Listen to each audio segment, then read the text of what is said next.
መውሊድ ነቢያችን ሰለላሁ ዐለይሂ ወሰለም የተወለዱበትን ጊዜ አስመልክቶ የሚከበር የሆነ ዓመታዊ ክብረ በዓል ነው። ታዲያ ይህን ክብረ በዓል አላህና መልእክተኛው ደንግገውታል ወይ? የነቢዩ ሰለላሁ ዐለይሂ ወሰለም ሰሓቦች አክብረውታል ወይ? ነቢ ሰለላሁ ዐለይሂ ወሰለምስ እንዲከበር አዘዋል ወይ ወደሚለው ስንመጣ ላ በፍጹም አላህ በየትኛውም የቁርአን አንቀጽ ላይ የነቢዩ ሙሐመድ ሰለላሁ ዐለይሂ ወሰለምን ልደት አክብሯል አላለም። ነቢያችን ሰለላሁ ዐለይሂ ወሰለም ልደቴን አክብሩልኝ አላሉ። ሲጀመር ዓመታዊ ክብረ በዓል ሁለት ብቻ እንደሆነ ነቢ ሰለላሁ ዐለይሂ ወሰለም ተናግረዋል። ከመካ ወደ መዲና ስደት ባደረጉ ጊዜ ነቢ ሰለላሁ ዐለይሂ ወሰለም መዲና ላይ የመዲና ሰዎች በዓል እያከበሩ ነበር የደረሱት።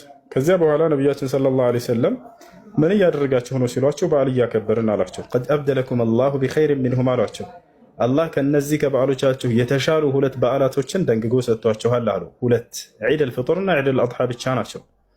በሌላ ሐዲት ላይ ነቢያችን ሰለላሁ ዐለይሂ ወሰለም ኢነ ሊኩሊ ኡመትን ዒዳ ወሃዛ ዒዱን አሉ። ያዕኒ ቢዛሊከ ዒድ አልፍጥር ወዒድ አልአድሓ። ለእያንዳንዱ ትውልድ የራሳቸው የሆነ ዒድ ወይንም ዓመታዊ ክብረ በዓል አላቸው። ለእኔና ለትውልዶች ደግሞ ሁለት ዓመታዊ ክብረ በዓል ተሰጡን፣ እነርሱም ዒድ አልፍጥርና ዒድ አልአድሓ ናቸው ብለው ተናገሩ። ስለዚህ ሶስተኛ ዓመታዊ ክብረ በዓል ነቢ ሰለላሁ ዐለይሂ ወሰለም የትኛውን ቦታ ላይ አላስተማሩ። ሰሓቦች ከየትኛውም የቁርአን አንቀጽ ይሄ የነቢ ሰለላሁ ዐለይሂ ወሰለምን ለመውሊድ እንድናከብር ያስረዳናል ብለው አላከበሩ። ገብታችኋል አይደል? ቁርአንን ከማንም በላይ የተረዳ ቢኖር ሰሓቦች ናቸው። ከሰሓቦች በላይ የተረዳሁኝ ነኝ የሚል ሰው ካለ በጣም ተሳስቷል። የትኛውም ሐዲስ ላይ ነቢያችን ሰለላሁ ዐለይሂ ወሰለም መውሊድን ወይም ልደቴን አክብሩልኝ ብለው አልተናገሩም። ሲጀመር ነቢያችን ሰለላሁ ዐለይሂ ወሰለም መቼ እንደተወለዱ በየትኛው ዓመት ላይ እንደተወለዱ አይታወቅም። ቀኑ ብቻ ነው ሰኞ ቀን ብቻ እንደተወለዱ ነቢያችን ሰለላሁ ዐለይሂ ወሰለም ተናግረዋል። ኢነሁ የውመን ወሊድቱ ፊህ ወቡዒስቱ ፊህ ብለዋል። እርሱ የተወለድኩበት ቀንና ነቢይ ተደርጌ የተላኩበት ቀን ነው ብለው ነቢ ሰለላሁ ዐለይሂ ወሰለም ተናግረዋል። ነገር ግን የትኛው ወር ላይ ነው? የትኛውን ቦታ ላይ ቁርአንም ሐዲስም ላይ አልተጻፈም። ረቢዑል አወል ላይ ነው ይላሉ። ማስረጃ ወፍ። እሺ ረቢዑል አወል ላይ ነው በሚለው ተስማሙላቸው። ረቢዑል አወል ስንተኛው ቀን ላይ ተወለዱ በሏቸው። 12ኛው ቀን ላይ ይሏቸዋል። ማስረጃ ብሏቸው አሁንም ወፍ የለም። የትኛውን ቦታ ቁርአንም ሐዲስም ላይ በ12ኛው ቀን ነው የተወለዱት የሚል የለም። እሺ በ12ኛው ቀን ነው የሚለውን እንስማማ በሏቸው። የ12ኛው ቀን አርብ ቀን ቢሆንስ ከሰኞ ቀኖች ወይ ማክሰኞ ቢሆንስ ልታከብሩት ነው ወይ? እናከብራለን ካላችሁ ነቢ ሰለላሁ ዐለይሂ ወሰለም ሰኞ ቀን የተወለድኩት ብለዋል። ከዚያ ጋር ሊጋጭባቸው ነው። ስለዚህ የማይሆን ነገር ነው። አይሆንም፣ በፍጹም አይቻልም። ያ ነው። ሲቀጥል አሁን ላይ ያሉት ቀደምቶቹ የአሽዓራ ዑለሞች ራሳቸው ቃል በቃል ቢድዓ እንደሆነ አምነዋል፣ መስክረዋል። ነገር ግን ቢድዓ ሐሰና ነው የሚሉት። በሶስቱ ክፍለ ዘመናት ላይ በፍጹም እንዳልተከበረም ያውቃሉ። መውሊድ የተጀመረው መቼ ነው? የት ነው? በማን ተጀመረ? ምን አይነት ሰውስ ጀመረው ወደሚለው እንምጣ። መውሊድ የተጀመረው በግብፅ ሀገር ላይ ነው። በግብፅ ሀገር ላይ በስንተኛው? በአራተኛው ክፍለ ዘመንና ከዚያ በኋላ ባለው ጊዜ ነው የተጀመረው። በግብፅ ሀገር ላይ የሚገኙ የሆኑ ፋጢሚያ የተባሉ የሺዓ አንጃዎች፣ የራፊዳ አንጃዎች ሚን ጉላት ራፊዳ እነሱ ናቸው የጀመሩት። እነርሱ የዛኔ በግብፅ ሀገር ላይ አስተዳደር ነበሩ፣ ግብፅ ሊበሩ ነበር። እነዚህ አካሎች ናቸው የጀመሩት። የሺዓ ሱና ነው ይህ፣ በፍጹም የሙስሊሞች ሱና አይደለም። የራፊዳዎች ሱና ነው። ሲጀምር መጀመሪያ ሲጀምረው ያ ንጉሱ ሲያከብር ጊዜ ያከበረው የአምስት አካሎችን ነበረ። የመጀመሪያ የዓልይን፣ ሁለተኛ የፋጢማን፣ ሶስተኛ የሐሰንን፣ አራተኛ የሑሰይንን።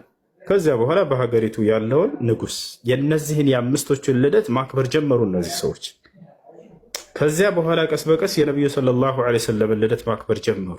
ከዚያ በኋላ ሙዘፈር የተባለው የሶሪያው ንጉስ እርሱ ደግሞ አገኘውና ይሄንን በሀገር ደረጃ አከበሩ። መንግስታቶች አንድን ነገር ሲያገኙ ጊዜ ኃይልም አላቸው፣ ጉልበትም አላቸው፣ ገንዘብም አላቸው። በሀገር ደረጃ ነገር እንዲከበር የማድረግ አቅም አላቸው። ከዚያ በኋላ ከእርሱ ተያያዘና በሙስሊሙ ማህበረሰብ ይሄ ነገር እየተንሰራፋ እየሰፋ መጣ። ጭራሽ ከሃይማኖት አድርገውት ቁጭ አሉ።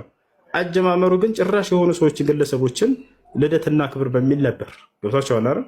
ከዚያ በኋላ የሃይማኖት አንዱ ክፍል አድርገውት ቁጭ አሉ። ከዚያ በኋላ ጭራሽ ዓመታዊ ክብረ በዓል ነው ብለው ቁጭ አሉ። ከዚያ በኋላ ምንም ከቁርአንና ማስረጃ ሳይይዙ የተጀመረውን ነገር የቁርአንና የሐዲስ ማስረጃ አለው ብለው ዛሬ ላይ የተነሱ ሰዎች ያሰላም አለይኩም። ስለዚህ ይሄ ነው የሺዓዎች ሱና እንጂ በፍጹም ይህ የሙስሊሞች ሱና አይደለም። አደራ ተጠንቀቁ። ይህ እንዳውም የክርስቲያኖች ሱና ነው። ክርስቲያኖች መሲሁን ልደቱን ያከብሩለታል አይደለ? እርሱ አክብሩልኝ ሳይላቸው ልክ እንዲሁ በእኛም ዘመን ላይ የነቢ ሰለላሁ ዐለይሂ ወሰለም ልደት አክብሩልኝ ሳይሉ ሰዎች ተነስተው ያከብራሉ። ሃዚሂ ሱነቱ ነሳራ ወቀድ ሐዘረ ነቢዩ ሰለላሁ ዐለይሂ ወሰለም ሐይሱ ቃል ላ ተጥሩኒ ከማ አጥረት ነሳራ ኢብን መርየም ኢነማ አነ ዐብዱን ፈቁሉ ዐብዱላሂ ወረሱሉህ። የሚገርመው ይህ እንደሚከሰት ነቢያችን ሰለላሁ ዐለይሂ ወሰለም በትንቢት ቃላቸው ላይ ተናግረዋል። ያ ትንቢት ግን በውስጡ ማስጠንቀቅን የያዘ ነው፣ ማስፈራራትን የያዘ ነው። ወደፊት እንደሚከሰትም ያውቁት ነበርና ተናግረውታል። ይህ አንዱ የነብይነታቸው ማረጋገጫም ነው አለው በውስጡ። ነቢያችን ሰለላሁ ዐለይሂ ወሰለም ምን አሉ? ላ ተጥሩኒ ከማ አጠረት ነሳራ እብነ መርየም አሉ። ክርስቲያኖች የማርያምን ልጅ ከልኩ በላይ ከፍ ከፍ እንዳደረጉት እኔንም አደራ እንደርሱ ከልኬ በላይ ከፍ ከፍ እንዳታደርጉኝ፣ እኛ የአላህ አገልጋዮችና መልእክተኞቹ ብቻ እንጂ ሌላ አይደለንም አሉ።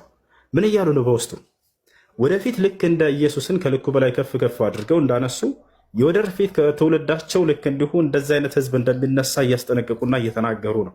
ታዲያ እንዳሉትም ተከሰቱ። እርሳቸውን በዝማሬ ልክ እንደ በመንዙማ በምንለው እነዚያም በዝማሬ ክርስቶስን ወደ መለኮት ከፍ ከፍ የሚያደርጉ ልክ እንዲሁ የክርስቶስን ልደት እንዳከበሩ እነዚህም እንዲሁ የነብዩ ሰለላሁ ዐለይሂ ወሰለም ልደት በማክበር ልክ በክርስቶስ ላይ የተሰራው ስህተት በእርሳቸው ላይ እንደሚሰራ ነቢያችን ሰለላሁ ዐለይሂ ወሰለም እንዳስጠነቀቁት ዛሬ ላይ በአህባሾችና በሱፊዮች በአሻዕራዎች እየተሰራ እናገኛለን። አላህ ሙስተዓን።